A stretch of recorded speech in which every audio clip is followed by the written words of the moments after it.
come a long way since the days of DER. Hi, my name is Merritt Mitchell. I am the new Public Information Specialist for DEP's Southwest District office. During this time of celebration, it is only fitting that we honor those that came before. Some people say that the way to chart the course for the future is to never lose sight of where you've been. If that's the case, we have been some very interesting places. Journey with me now to DEP's illustrious past to see some early environmental pioneers. Hi, I'm Cece Featheringgill. Let's take a moment to reflect back where DER staff first started out in their office building. We're here at the Swift Mud building on 301.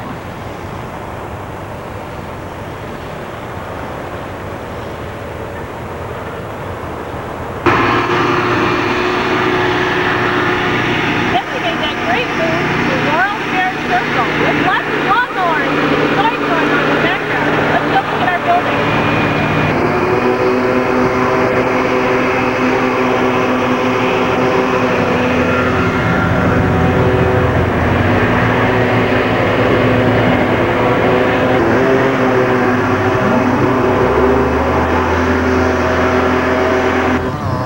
Our staff still reside in Laurel Fair across from the State Fairgrounds.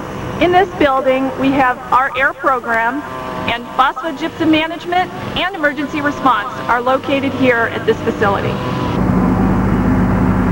Remember the old car compound, guys? Lost a lot of gasoline out here. Now, of course, we have this wonderful vehicle compound.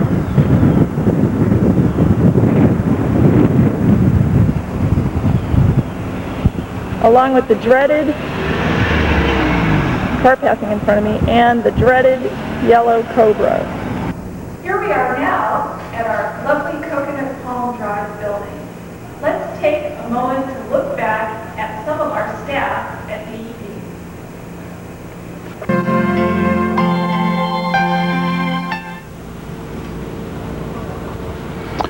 Welcome to another program on Tampa Bay and its environment.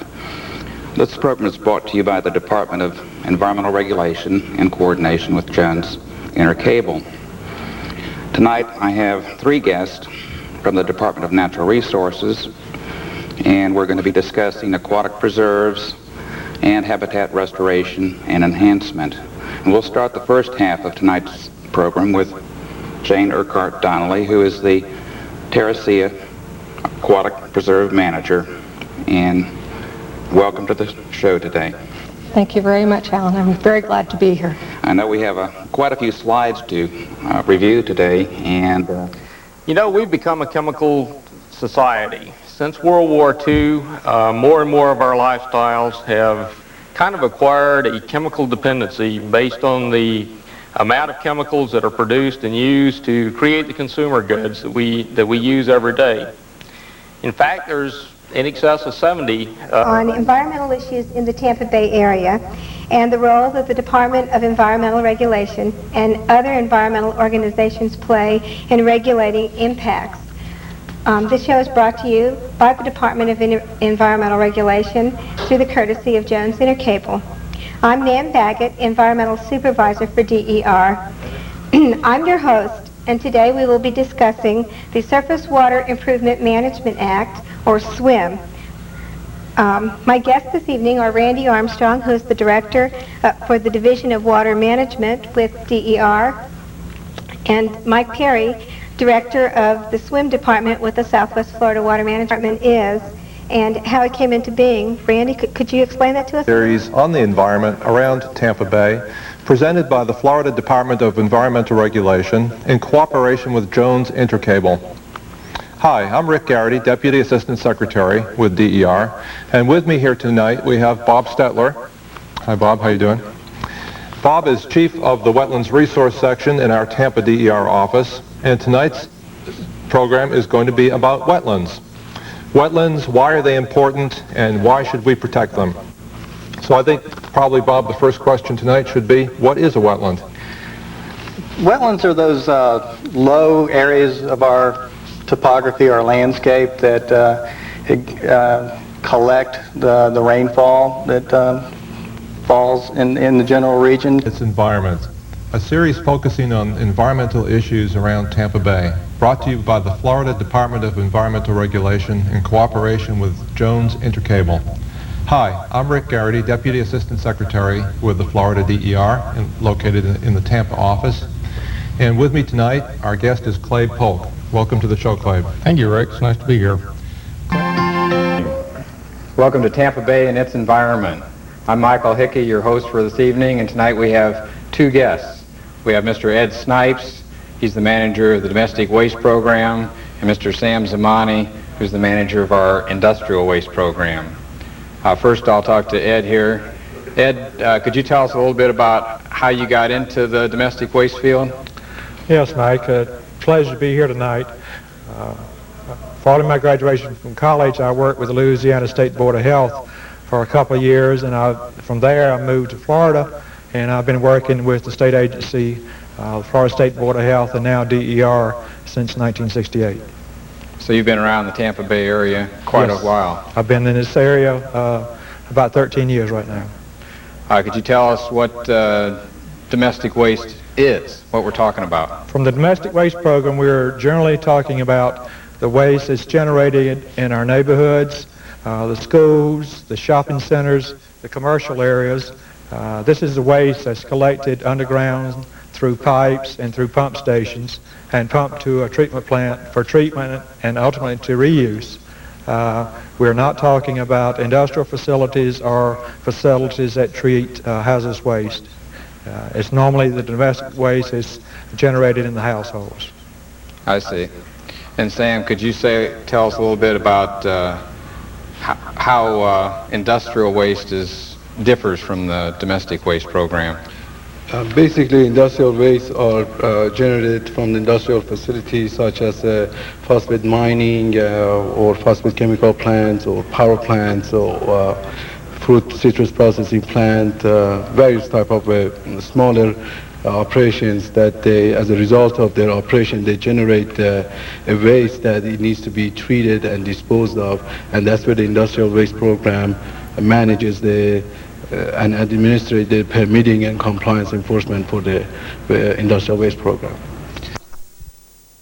Grab the other edge of the membrane with your free hand, and with a swift, steady motion, stretch it over the top of the electrode and grip it with your forefinger. 3. Take the O-ring with your free hand and placing it against one side of the top of the electrode, roll it on over the membrane. After securing the membrane, examine it to make sure there are no wrinkles forming ducts under the O-ring. Do this by looking at the glare on the membrane from any light source. Now trim away the... This will also help you to determine how frequently maintenance... Now that we've had the opportunity to take a look at where we've been, let's take a look at where we are today.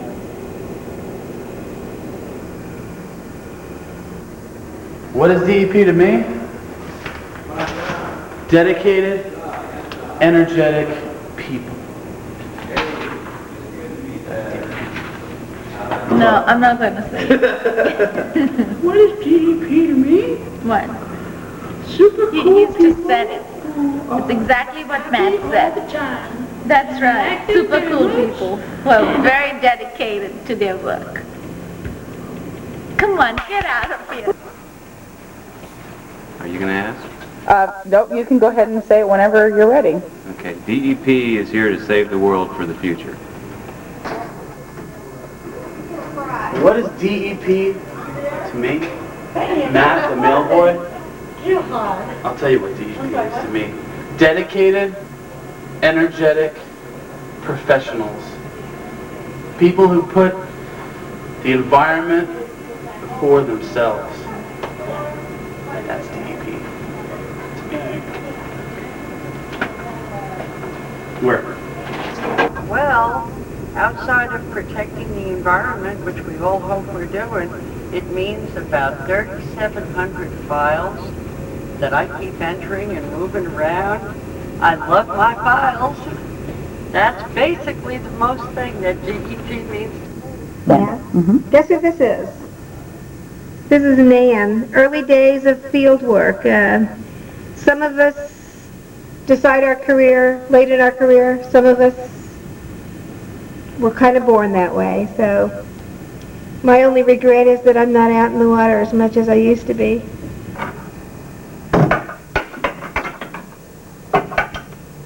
What's DEP to me?